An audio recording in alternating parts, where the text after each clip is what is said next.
मैं परमेश्वर का धन्यवाद देता हूँ। प्रभु ने एक बार फिर हम प्रत्येक को इकट्ठा होने का मौका दिया। इस सुसमाचार के प्रचार के सेवकाई में हम इस सीरीज़ में अगला जो बात हम लोग देखेंगे उसके लिए हम प्रार्थना करते हैं। प्रार्थना करके हम शुरू करते हैं। हमारे स्वर्गीय पिता प्रभु जी, हम आपको धन्यवाद देते हैं प्रभु। अभी तक आपने संभाला पिता, आपके हर एक भलाइयों के लिए, आपके हर एक उपकारों के लिए हम धन्यवाद देते हैं प्रभु। आपके चरणों में जब आए हैं पिता, आपकी उपस्थिति हम चाहते हैं, आपके आत्मा का नियंत्रण हम चाहते हैं प्रभु। अपने वचन को पिता आप हमें एक एक को खोल कर दे प्रभु, समझने के लिए आप सहायता करें।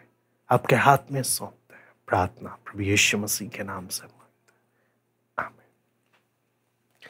तो आज का हमारा विषय है आज के युग की चुनौती, the challenge of our age. हमारे समय की जो सबसे बड़ी चुनौती है, उसके लिए हम परमेश्वर के वचन में न्यायों की पुस्तक 5वां अध्याय उसका 18वां वचन में पढ़ना चाहूँगा। न्यायों की पुस्तक 5वां अध्याय उसका 18वां वचन। जबूलून अपने प्राण पर खेलने वाले लोग ठहरे, नप्ताली भी देश के ऊंचे ऊंचे स्थानों पर वैसा ही ठहरा। मैं दोबारा से पढ़ता हूँ। जबूलून अपने प्राण पर खेलने वाले लोग ठहरे, नप्ताली भी देश के ऊंचे ऊंचे स्थानों पर वैसा ही ठहरा। यहाँ पर जब हम देखते हैं, यहाँ पे बोला गया है जबूलून ऐसे लोग हैं जो अपने प्राण पर खेलते हैं ना। नप्ताली के विषय में भी बोला है, ये भी ऐसे लोग हैं अपने प्राणों पर खेलते हैं। इससे संबंधित आयत प्रेरितों काम 15 का 25 और 26 में पढ़ना चाहूंगा। प्रेरितों काम 15 का 25 और 26।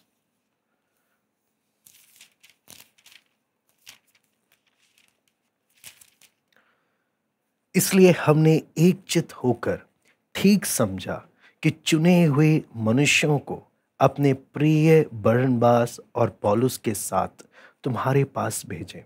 ये ऐसे मनुष्य हैं जिन्होंने अपने प्राण हमारे प्रभु यीशु मसीह के नाम के लिए जोखिम में डाले हैं।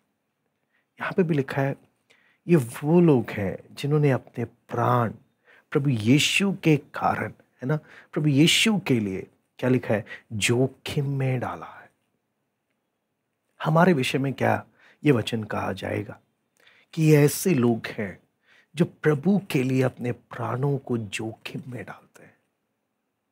वचन में हम जब ध्यान से देखते हैं, एक सच्चे प्रभु के चेले, सच्चे प्रभु के लोग वो लोग हैं जो प्रतिदिन अपने जीवनों को प्रभु के लिए जोखिम में डालते हैं। उनके लिए अपना सुख, सुविधा, आराम, सुरक्षा नहीं है, वो उनके लिए मायने नहीं रखता है। उनके लिए मायने रखता है प्रभु का कार्य रुकना नहीं चाहिए।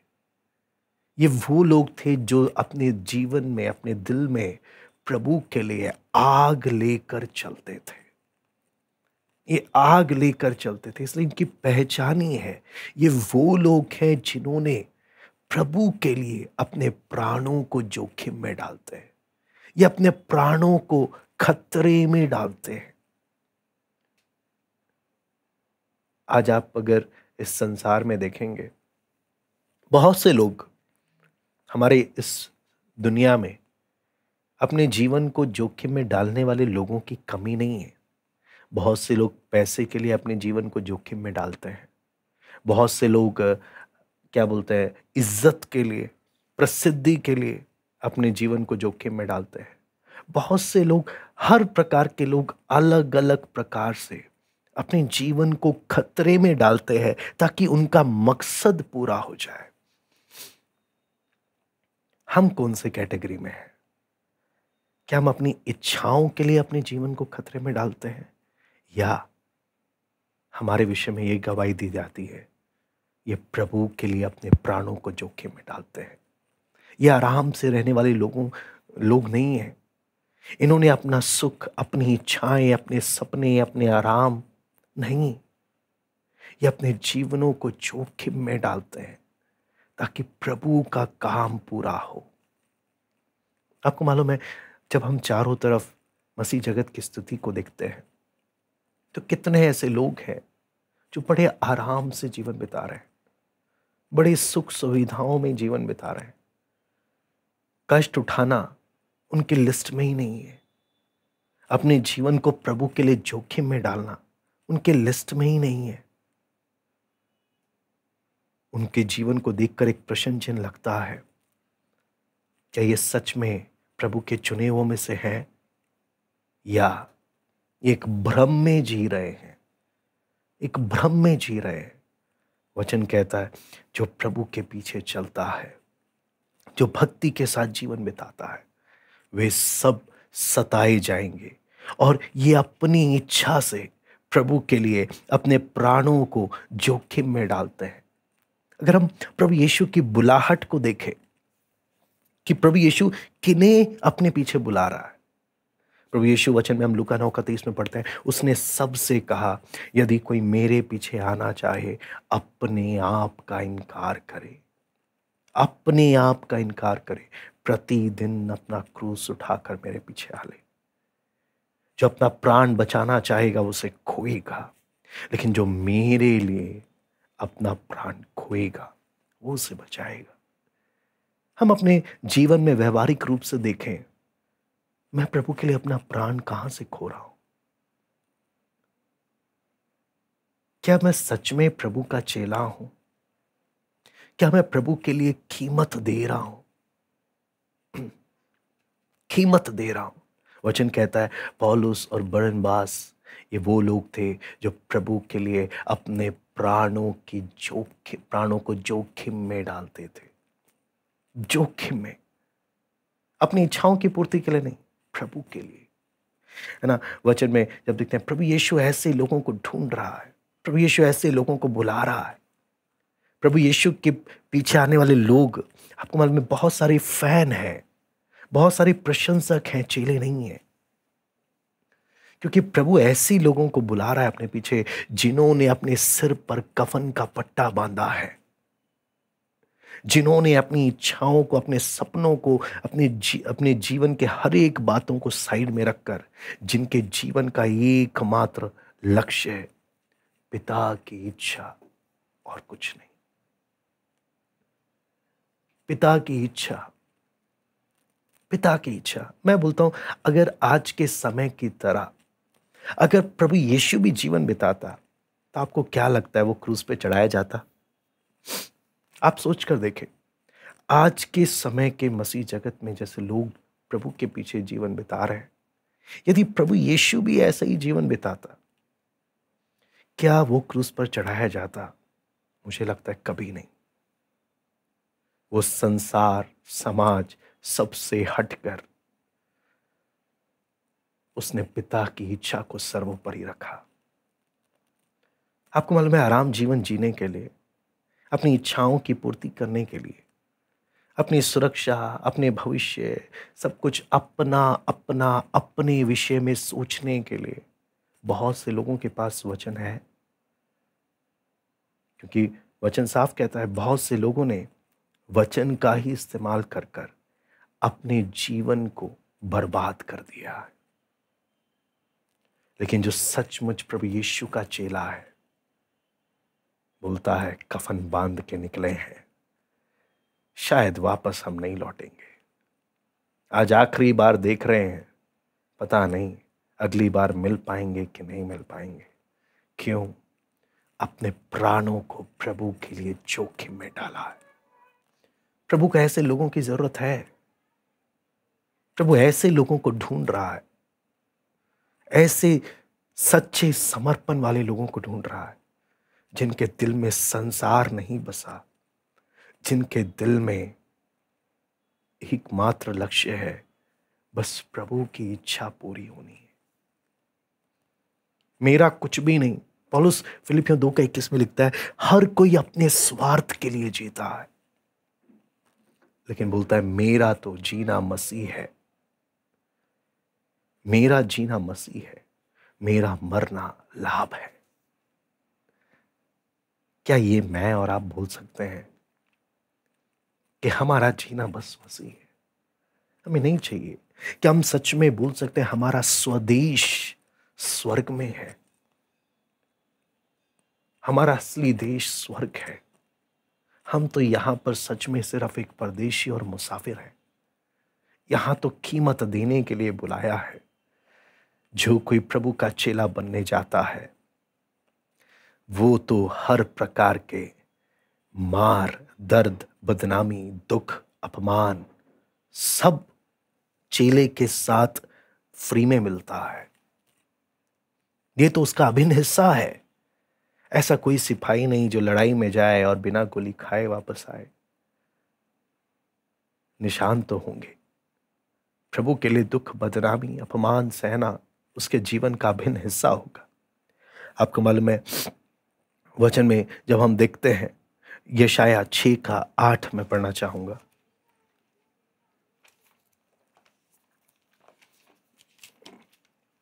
यशाया 6:8। तब मैंने प्रभु का यह वचन सुना, मैं किसको भेजूं और हमारी ओर से कौन जाएगा। यहां पर आप देखें, प्रभु कहता है मैं किसको भेजूं, हमारी ओर से कौन जाएगा। जब प्रभु भी देख रहा है मेरा नाम लेने वाले बहुत हैं, कहने को मेरा विश्वास करने वाले बहुत हैं, लेकिन सचमुच मेरी इच्छा पूरा करने वाले कितने हैं। किसको भेजूं, किसको भेजूं। जो जुनून प्रभु यीशु मसीह में था,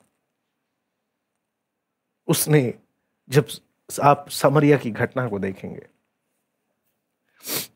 कुएं के पास जब बैठा है, थका हुआ, वचन कहता है थका हुआ है, बहुत ज्यादा थका हुआ है। चले गए हैं भोजन लाने के लिए, लेकिन जैसे ही सामरी स्त्री आ गई, उसने ये नहीं बोला कि मैं इनसे बाद में बात करूंगा, अभी खाना भी नहीं खाया, धूप है, थका हुआ हूं, अभी नहीं।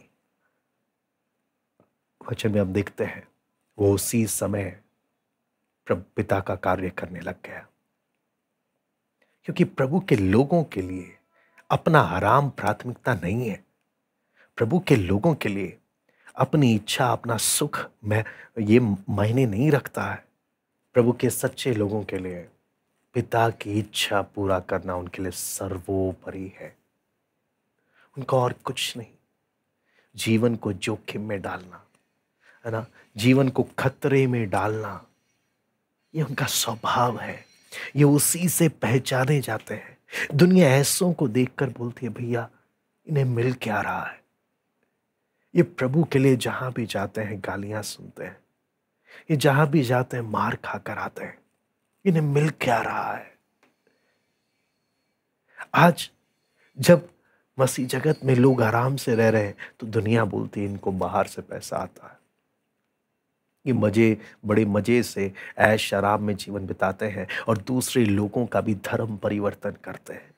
बहुत से आज इतनी गलत फहमियां मसीह प्रभु के लोगों के बारे में लोगों में क्यों भर गई हैं?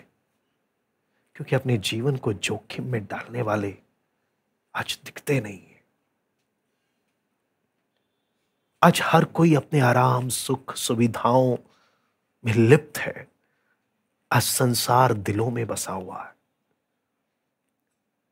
नहीं तो अगर जीवन को खतरे में डालने का जुनून, पिता की इच्छा को पूरा करने की आग अगर एक व्यक्ति के दिलों में है, लोगों के दिलों में है, भाई गलत फहमी पहुंचने से पहले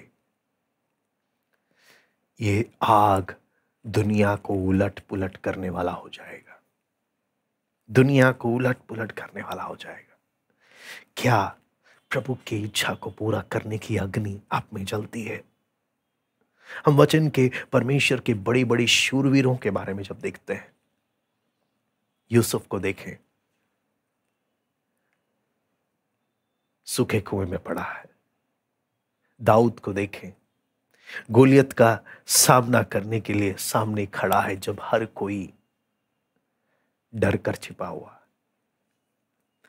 आप उन 3 नौजवानों के बारे में सोचिए, जब समस्त देश घुटना टेक रहा है, ये 3 नौजवान खड़े हैं। हमारा परमेश्वर हमें बचाने की शक्ति रखता है। तो भी हिराजा सुन ले, यदि वो ना भी बचाए, हम नहीं घुटने टेकेंगे। हम नहीं घुटने टेकेंगे। दानियल के बारे में सोचिए, राजाज्ञा निकल गई, 3 दिन और किसी की आराधना नहीं होगी। वचन में लिखा है वो जैसे पहले ही करता था वैसे ही यरूशलेम की ओर खिड़की खोलकर आराधना कर रहा है, प्रार्थना कर रहा है। बाद में हम उसे कहां पाते हैं? शेर की मान में। ये वो है जिन्होंने पट्टा बांध लिया कफन का, परमेश्वर की इच्छा को पूरा करने के लिए जान लुटा देंगे, जीवनों को जोखिम में डाल देंगे। मैं बोलता हूं सोच कर देखिए, सिंहासन के सामने एक तरफ वो लोग हैं जो प्रभु के लिए जिन्होंने अपने जीवनों को जोखिमों में डाला, जीवन लुटा दिया। दूसरी ओर वो लोग हैं जो सुख, आराम, हाँ, सब प्रकार के इच्छाओं को पूरा करते हुए जीवन बिता रहे हैं। क्या लगता है क्या होगा आगे? मैं और आप कौन से झुंड में मिलेंगे, इधर या इधर? ये समय है अपने जीवनों को जांचने का। क्या मैं सच में उसी प्रभु के पीछे चल रहा हूं? मैं आपको बोलता हूं, वचन में लिखा है बहुत से ऐसे हैं जो प्रभु प्रभु कहते हैं। नरक जाने में बहुत बड़ी भीड़ मसीह जगत की होगी जो प्रभु प्रभु कहते कहते जाएगी। स्वर्ग में सिरों पे ताज लेकर बैठने वाले वो हैं जिन्होंने कीमतें दी हैं, जिन्होंने कीमतें दी हैं। आप और मैं कहां पर होंगे? आपको मालूम है, जब हम नए नियम को देखते हैं, पुराने नियम का हमने देखा, नए नियम में आप शुरू से देखिए, जब पहली बार जिब्राइल स्वर्गदूत जब मरियम के पास में आया, हे कृपा पात्री स्त्री सलाम, प्रभु तेरे साथ है, तू परमेश्वर की ओर से गर्भवती पाई जाएगी, पवित्र आत्मा की ओर से गर्भवती पाई जाएगी। आपको मालूम है क्या मरियम के लिए यह स्वीकार करना सरल था? जिसके साथ उसकी शादी होनी है, मंगनी हो गई है, समाज में हर किसी को पता है इसका रिश्ता लगा हुआ है। ऐसे टाइम में यहूदी व्यवस्था साफ साफ कहती है अगर कोई स्त्री शादी से पहले गर्भवती पाई जाए उसे पत्थरवा करके जान से मारा जाएगा। क्या ये बात मरियम नहीं जानती थी? मरूं तो मरूं, मरूं तो मरूं, लेकिन पिता की इच्छा पूरी करना मेरी जिम्मेदारी है, चाहे कितनी भी बड़ी कीमत देनी पड़े। यूहन्ना बपतिस्मा देने वाला, क्या जरूरत है हेरोदेस को बोलने की, हेरोदेस की पत्नी के विषय में बोलने की? जेल में डाल दिया, 6 महीने की सेवकाई सिर धड़ से अलग कर दिया। क्या मिला तुझे? तू आराम से याजक के घर में याजकीय सेवा करके भी बड़े आराम से तू रह सकता था। क्या मिला तुझे ये सब करके? बुलाहट कीमत की है, बुलाहट कीमत की है। क्या वो अग्नि चल रही है जो कीमत देने का समर्पण रखती है? प्रभु यीशु को जब देखते हैं, उस समय के फरीसी दांत पीसते थे। प्रभु यीशु की सेवकाई ऐसे नहीं थी कि हाँ सब आ जाते, वेलकम करते थे, माला पहनाते थे, कुर्सी में बिठाते थे, चाय पानी की सेवा करते थे। आप अगर ध्यान से वचन देखेंगे, प्रभु यीशु की सेवकाई में लोग दांत पीसते थे, पत्थर उठाते थे मारने के लिए। कितनी बार जान से मार डालने की कोशिश करी, कितनी बार। जब समय आया, पिता खुद प्रभु यीशु ने अपने आप को जब सौंपा, हम जानते हैं हमारे प्रभु के साथ क्या किया गया। कौन सा आराम, कौन सी नरमाई, कौन सी सुख सुविधा, क्या किया गया प्रभु यीशु के साथ।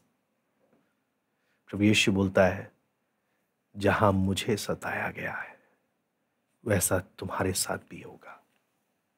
जैसा संसार ने मेरे साथ किया है वैसा संसार तुम्हारे साथ भी करेगा, क्योंकि तुम मेरे लोग हो। अगर हम उस कंडीशन के बेसिस पर, उस शर्तों के आधार पर अगर अपने जीवन को देखें, क्या सच में हमारे साथ संसार ऐसे सलूक करता है, या संसार हमें अपना दोस्त समझता है, हमारी इज्जत करता है, हमारे गलों में माला पहनाता है? संसार हमारे साथ कैसा व्यवहार करता है? यही बता देता है मैं असली में हूं कहां का। प्रभु यीशु बार बार बोलता है, हे पिता, जैसे मैं संसार का नहीं, वैसे ये भी संसार के नहीं। हे पिता, जैसे मैं संसार का नहीं, वैसे ये भी संसार के नहीं। आपको मालूम है, संसारिक व्यक्ति की समझ से परे है ये सब। शारीरिक व्यक्ति इन बातों को समझ ही नहीं सकता। ये बातें उसको उलझन में डाल देती हैं, उनके लिए हजम करना मुश्किल हो जाता है। लेकिन जो आत्मिक है उसे मालूम है प्रभु ने मुझे किस लिए बुलाया, प्रभु ने मुझे किस लिए बुलाया है, मुझे करना क्या है ना। प्रेरितों के काम अगर आप ध्यान से पढ़ेंगे, पूरा पुस्तक भरा पड़ा है, पूरा पुस्तक भरा पड़ा है। कैसे पहली सदी की कलीसिया को मारा गया, सताया गया, क्या क्या नहीं उनके साथ किया गया। क्या वो डर कर बैठ गए? वचन में लिखा है, जितना सतावट आया उतने ही वो और अधिक बढ़ गए। जितना सतावट आया उतने ही वो अधिक प्रार्थना में लौलीन रहे। ये वो लोग थे, दुनिया देखकर बोलती थी ये आ गए, ये इधर भी आ गए दुनिया को उलट पुलट करने के लिए। ये इधर भी आ गए, इन्होंने उधर भी नहीं छोड़ा, इधर भी नहीं छोड़ेंगे। क्यों भाई? तुम्हें अपना करियर नहीं बनाना? तुम्हें अपने जीवन के बारे में नहीं सोचना? तुम्हें अपने सपने पूरे नहीं करने हैं? क्या कर रहे हो? ये चेले हैं, चेले जो कफन बांध कर निकले हैं, अपने प्राणों को जोखिम में डालने के लिए, प्रभु के लिए अपने जीवनों को जोखिम में डालते हैं। रुक कर हम परमेश्वर के वचन की भविष्यवाणियों को देख लें। लगभग 70% भविष्यवाणियां पूरी हो चुकी हैं। हमें मालूम है अंत का समय क्या है। परमेश्वर का वचन अंत के समय के बारे में साफ साफ कहता है, क्या कैसे दिन है, क्या क्या बातें आएंगी। उस इंसान पर हाय जिसे ये सब पता होते हुए भी अपने आराम सुख सुविधा के अनुसार जीवन बिता रहा, जो अपने लिए जी रहा है, जो प्रभु के लिए कीमत देने में आगे नहीं है। कीमत नाम सुनकर ही वहां से भाग जाता है। ऐसों को प्रभु ने नहीं बुलाया, ऐसे प्रभु के चेले है भी नहीं। आप सोच कर देखिए, अगर प्रभु सुख सुविधा आराम देकर बुलाता, क्या दुनिया नहीं आ जाती इसके पीछे? प्रभु ने बोला, मेरे पीछे आएंगे अपने आप का इनकार करना, मेरे पीछे आएंगे प्रतिदिन अपना क्रूस उठाना है। क्रूस है आपके जीवन का अंत। क्रूस ही मिलेगा आपको प्रभु के पीछे चलकर, बड़ा बंगला नहीं। क्या ये क्रूस उठाकर पीछे चल रहे हैं? क्या क्रूस है आपकी पहचान, या आपके लिए ये सब एक रीति रिवाज है? ये सब एक रीति रिवाज मेरे लिए, और मैं प्रभु को भी मानूंगा, अपनी इच्छाएं भी पूरी करूंगा। थोड़ा संसार में भी रहना है, थोड़े संसारिक भी बनना है, तो फिर तो आपने प्रभु को जाना ही नहीं। फिर तो आप स्वर्ग के नागरिक ही नहीं हो। आपकी सांस वहां की नहीं है, आपकी सांस फिर इधर की है। जो उधर के हैं ना, उनकी रगों में अलग ही खून दौड़ता है, अलग ही खून दौड़ता है। उनकी सांस ही कुछ अलग है, उनकी बातचीत ही कुछ अलग है। हम अपने जीवन को देखें, मैं किधर का हूं? वचन की भविष्यवाणियां, कलीसिया का इतिहास। अब कलीसिया का इतिहास सिर्फ बाइबल ही नहीं, प्रभु के जाने के बाद कलीसिया के इतिहास को देखें। प्रभु के सच्चे चेलों के जीवन को देखें, सच्चे चेलों को। आज आपको मालूम है बहुत सा कंफ्यूजन ही कंफ्यूजन है, क्योंकि लोग ना तो वचन पढ़ते हैं, ना परमेश्वर को जानते हैं, ना परमेश्वर के साथ समय बिताते हैं। वो संसारिक मसीहों को देखते हैं और ठोकर खा जाते हैं। आप आखिर में किसके पीछे निकले हैं, ये चीज हम एक एक ने अपने आप से पूछना है। मैं किसके पीछे निकला हूं? टाइम पास के लिए कि हाँ सब कर रहे तो मैं भी कर लेता हूं, या मुझे सत्य मिला है, प्रभु ने मेरी आंखें खोल दी है, अब इस तरीके से संसारिक तरीके से जीवन नहीं बिताना। प्रभु को कीमत देने वाले लोग चाहिए। प्रभु बोलता मैं किसको भेजूं, किसको? कौन हमारी तरफ से जाएगा? कौन है जो कीमत देने की आग रखता है दिल में? कीमत देने की आग। ध्यान रखें, भावनाओं में नहीं, भावना और जोश में नहीं। प्रभु यीशु बोलता है हिसाब करके आना, मिलेगा क्या? हिसाब करके आना, हिसाब करके आना। आपको मालूम है वचन में जब हम पढ़ते हैं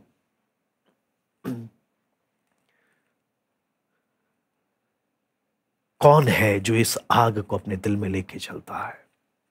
ये वो है जो प्रभु के साथ निरंतर संबंध में रहता है। आप जिसके संपर्क में रहते हो आप वैसे बन जाते हो, जिसके संपर्क में रहते हो आप वैसे बन जाते हो। आग उनके जीवन में है जो प्रभु के संपर्क में रहते हैं, जो प्रभु के साथ संबंध में रहते हैं। उनके लिए वचन कहता है, उनके लिए संसार क्रूस पे चढ़ गया और वे संसार के लिए क्रूस पर चढ़ गए। ये संसार के दिखते ही नहीं है किसी एंगल से। दुनिया इनको पागल कहेगी, भैया तुम्हें हो क्या गया है? क्योंकि इन्हें जो मिला है, ये जिसके साथ समय बिताते हैं, वो अग्नि इनमें जलती है। आपको मालूम है हमारे देश में, हमारे शहर में, दुनिया भर में लाखों की तादादों में, करोड़ों की तादाद में लोग नाश की ओर जा रहे हैं। क्या ये सब सोच के आप आराम से सो जाते हैं? हर सेकंड एक इंसान मर रहा है, हर सेकंड एक इंसान मर रहा है। क्या मुझे फर्क पड़ता है? क्या मुझे फर्क पड़ता है कि वो स्वर्ग गया कि नरक? या मैं ये बोल के डालता हूं भाई मुझे क्या है, जिसको जहां जाना है जाने दो। जो उसके साथ रहता है उसे फर्क पड़ता है। वो आंसुओं की धाराएं उसकी आंखों से रुकती नहीं है। वो नाश होने वालों के लिए रोता है। प्रभु के सामने प्रतिदिन अपनी जान को वेदी में रखता है। प्रभु कीमत तैयार है, तू मांग, हम कीमत देने को तैयार है, तू मांग। ऐसे लोग परमेश्वर ढूंढ रहा है जो कीमत देने के लिए समर्पित है। ऐसे लोग जो कीमत देने के लिए समर्पित है। ऐसे लोग जिनमें वो अग्नि जल रही है। कौन है जो कीमत देता है?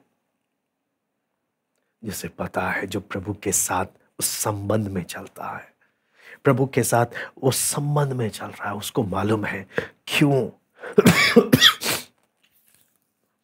क्योंकि प्रभु के पीछे चलना कीमत देना है। प्रभु के पीछे प्रभु यीशु सबसे पहली शर्ती बोलता है, मेरे पीछे आने वाला अपने आपे से इनकार करे, अपने आपे से इनकार करे, कीमत देने का समर्पण रखे। बहुत सारे लोग प्रार्थना से बाहर तो कितनी जोर जोर में बात करते हैं, लेकिन जब वो प्रार्थना में बैठे होते हैं उनके मुंह से आवाज ही नहीं निकलती। घर के झगड़ों में शायद उनकी आवाज सबसे तेज होगी, लेकिन प्रार्थना में चुप्पी, उनके हिसाब के कामों में, उनकी आवाज में जोश होता है, लेकिन प्रभु के साथ के समय में आवाज ही नहीं है। उनका पैसा उनकी इच्छाओं की पूर्ति के लिए है, प्रभु के काम के लिए नहीं। बचेगा तो दे देंगे, बचेगा तो दे देंगे। त्याग नहीं है, दर्द नहीं है। आपको मालूम है, जब आप दर्द के साथ कुछ कीमत देते हैं, आपको बहुत फर्क पड़ता है। आपको बहुत फर्क पड़ता है जब आप दर्द के साथ प्रभु के लिए करते हैं। आपको बहुत फर्क पड़ता है जब आप प्रभु के लिए कीमत देकर चलते हैं। आज बहुत से लोग प्रभु के बारे में दूसरों को बताते नहीं। क्यों? मैं कुछ बोलूंगा गाली बकेगा। आपको गाली नहीं चाहिए। मैं बोलूंगा शायद मुझे मारेगा, आपको मार नहीं चाहिए। मैं बोलूंगा प्रभु के बारे में, दूसरा मेरा मजाक उड़ाएगा, मुझे इज्जत चाहिए, तो फिर ये रास्ता आपके लिए नहीं है।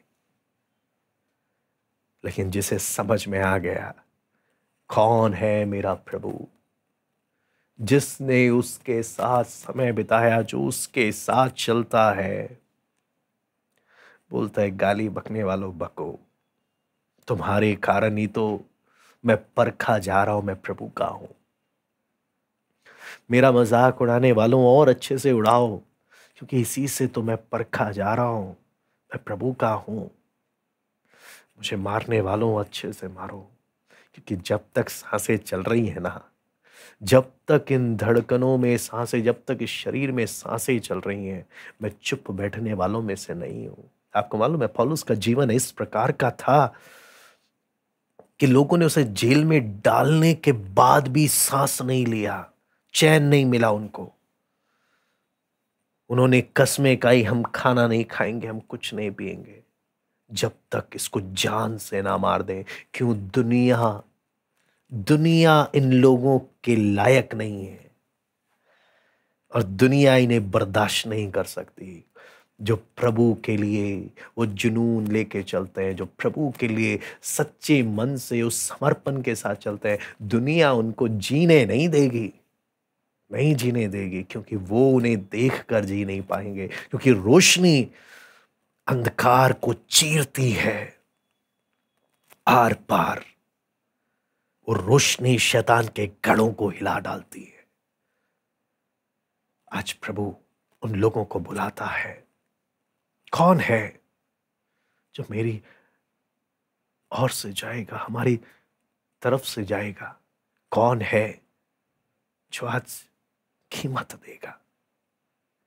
कौन है जिसे अपने लिए नहीं जीना? कौन है जिसे अपनी इच्छाएं पूरी नहीं करनी है?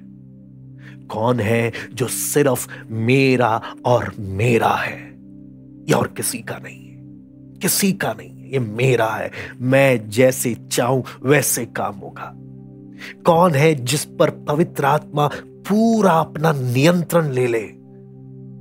कौन है जो पूरा पवित्र आत्मा के कंट्रोल में हो जाए? दुनिया हिला डालेंगे। आज समय है, बचा हुआ समय जो प्रभु ने हमें दिया है, हम एक एक विचार करें, मैं कौन से क्षेत्र में हूं, मैं किधर हूं, और मुझे चाहिए क्या, मेरे जीवन का लक्ष्य क्या है। आइए हम प्रार्थना करते हैं।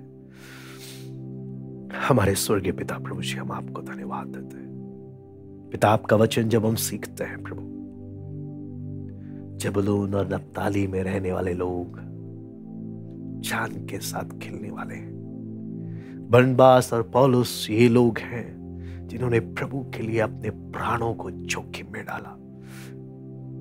कलीसिया के सच्चे योद्धा वो लोग हैं जिन्होंने प्रभु के लिए कीमतें दी। प्रभु, एक और आज के समय के युग की चुनौती है, आज के अंतिम समयों के युग की चुनौती है। और कौन शहीद खड़े होगा जो प्रभु के लिए कीमत देगा? शहीद कौन है?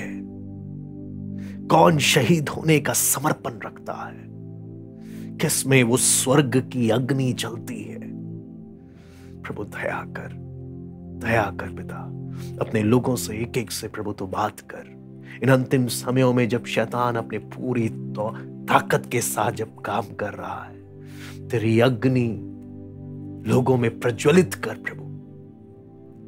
तेरे शूरवीरों को इन अंतिम समयों में खड़ा कर दे, कीमत देने के समर्पण के, जो संसार के नहीं स्वर्ग के हैं। ऐसे लोगों को प्रभु इन अंतिम समय में खड़ा कर पिता। धन्यवाद देते हैं पिता आज की संगति के लिए, सब बातों के लिए हम आपको धन्यवाद देते हैं। हम एक एक से प्रभु इन वचनों के द्वारा आप बात करें प्रभु। सर आदर महिमा केवल हम आपको देते हैं। प्रार्थना प्रभु यीशु मसीह के नाम से हम